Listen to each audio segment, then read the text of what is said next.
28 दिसंबर 2005 रात के 11 बजे रोहन सुनसान सड़क पर अपने दोस्त के साथ साइकिल पर जा रहा था। अचानक से एक एसयूवी उसको टक्कर मार देती है और बिना रुके वो गाड़ी गायब हो जाती है। रोहन उस वक्त वापस नहीं आया। उसके पेरेंट्स ने शायद सोचा नहीं होगा कि उनका लड़का बाहर जाएगा और अपने दोस्त के साथ, पर वो वापस कभी लौटेगा नहीं। पुलिस रिपोर्ट लिखी गई, हिट एंड रन का केस बना। 14 जुलाई 2025 जलंधर पंजाब दुनिया के सबसे बुजुर्ग मैराथन रनर फौजा सिंह 114 साल के सुबह सुबह रोड क्रॉस कर रहे थे और कनाडा रिटर्न यूथ ने उनको गाड़ी से उड़ा दिया और भाग गया। पुलिस को मीडिया के दबाव बनाने के बाद याद आया कि उनकी कुछ जिम्मेदारी बनती है और उनको एक्शन लेना चाहिए, और उसके बाद वो एक्शन लेती हैं। ये है इंडिया का सच। हर दिन सड़कों पर लोग मारे जाते हैं, गाड़ियाँ उन्हें कुचल रही है और ड्राइवर्स भाग जाते हैं। और घमंड, लापरवाही के डर, इसका क्या नाम दे, शायद सब कुछ। चलिए हम अपनी इस रिपोर्ट को शुरू करते हैं। Why hit and run cases are in India? 3 million people, that is the number of lives India has lost to road accidents in the last decade alone. On an average, around 500,000 road crashes take place every year, in which almost 150,000 people lose their lives. India has only 1% of the vehicles in the world, but it accounts for 11% of global deaths in road accidents, the highest in the world. क्या आप जानते हैं सिर्फ 2022 के अंदर 67,386 hit and run cases report हुए थे और उनमें से 30,486 लोगों की डेथ हो गई। पिछले 5 साल का ये सबसे बड़ा नंबर है। दिल्ली जैसी सिटीज़ में 2023 से लेकर 2025 तक लगभग हर हफ्ते 11 लोग हिट एंड रन केस का शिकार हुए हैं। मतलब हर दिन 2 लोग सिर्फ एक शहर में। मुंबई में भी 2023 में 38% road accident deaths hit run की वजह से हुई थी। ये कोई आम घटना नहीं है, ये हमारे सिस्टम की सोच है, हमारी सोच की, और सड़क पर चल रहे हर इंसान के लिए एक स्ट्रिक्ट वार्निंग है।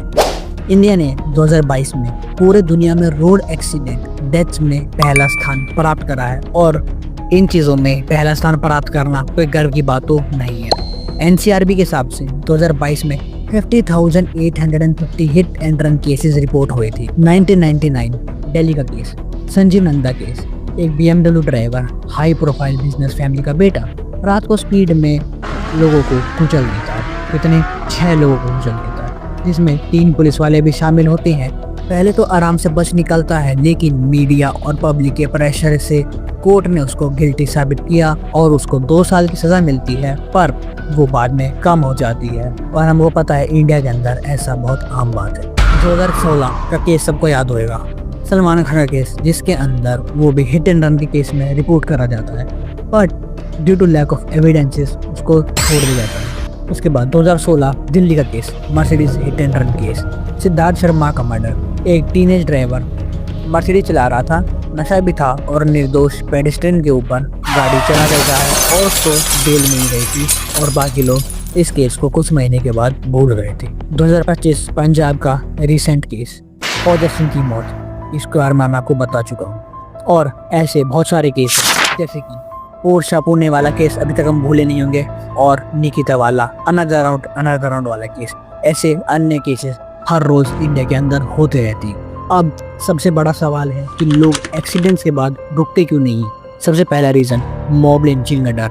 लोगों को डर लगता है कि अगर एक्सीडेंट करने के बाद वो अपनी गाड़ी से उतरेंगी तो यहाँ पर जो नॉर्मल जनता है वो ड्राइवर को पीट देगी। इस डर से वो लोग टक्कर मारकर सीधा भाग जाते हैं। दूसरा रीज़न सिस्टम में लूप होल। पहले 2 साल की सज़ा मिला करती थी, अब नए लॉज इंट्रोड्यूस हुए हैं जिसमें अगर हिट एंड रन रिपोर्ट नहीं करते तो 10 साल की सज़ा मिलेगी और 7 लाख रुपए फाइन भरना पड़ेगा।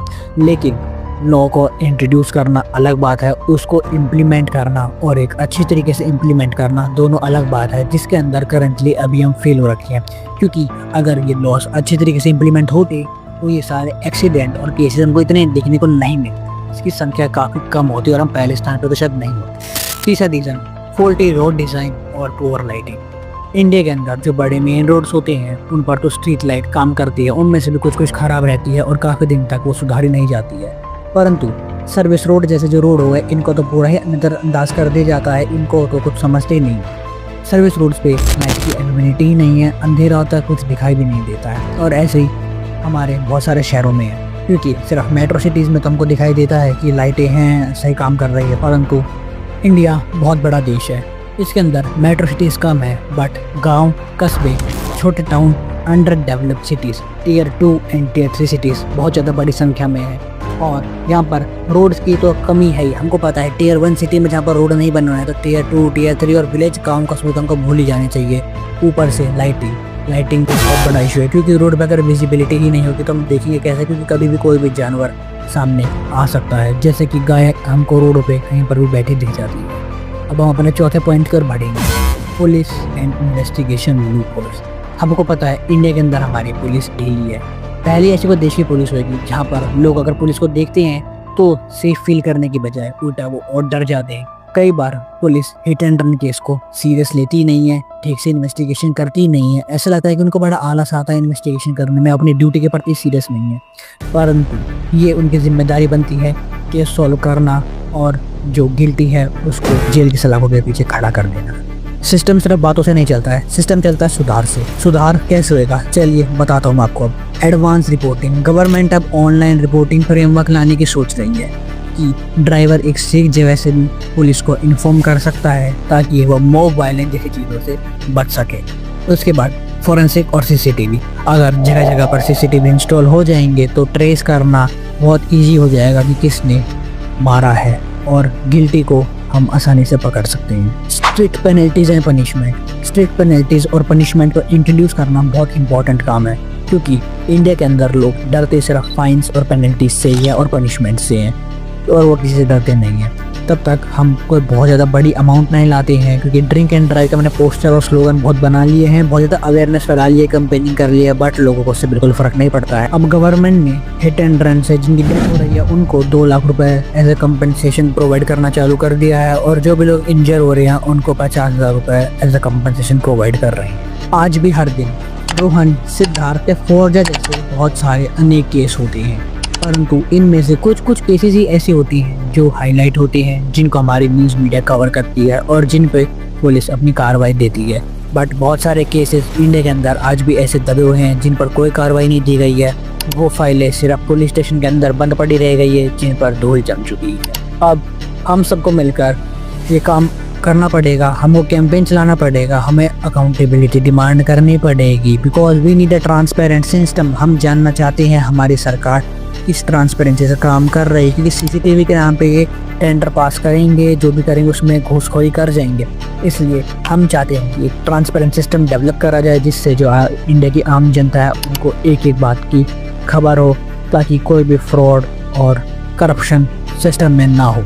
और ऊपर से मैं उम्मीद करता हूँ कि आप सब लोग रास्तों पर ईमानदारी से चलेंगे, बिल्कुल भी ड्रिंक एंड ड्राइव नहीं करेंगे, और कभी हिट एंड रन जैसी कंडीशन हो भी जाए, भगवान करे ना हो, तो आप उतर के भागने के बजाय उस विक्टिम की मदद करेंगे और उसको हॉस्पिटल पहुंचाएंगे, और पूरी कोशिश करना कि उसकी जान बच जाए, वो मरे ना।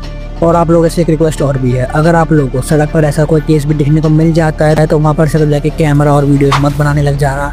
वहाँ पर जाकर एक इंसान होने के नाते इंसानियत निभाना और उनकी मदद करना और उनको हॉस्पिटल लेकर जाना, ना कि टाइम वेस्ट करना वहाँ पर। अगर आप लोगों को लगता है कि ऐसी कहानियाँ सबको पता होनी चाहिए तो इस वीडियो को लाइक करना और शेयर ज़रूर करना, और कमेंट्स में अपनी राय ज़रूर देना और बताना कि क्या आप लोगों ने कभी ऐसे हिट एंड रन केसेस को एक्सपीरियंस करा है, कि आपने कभी इनको देखा है। बाकी स्टे सेफ, जय हिंद, जय भारत।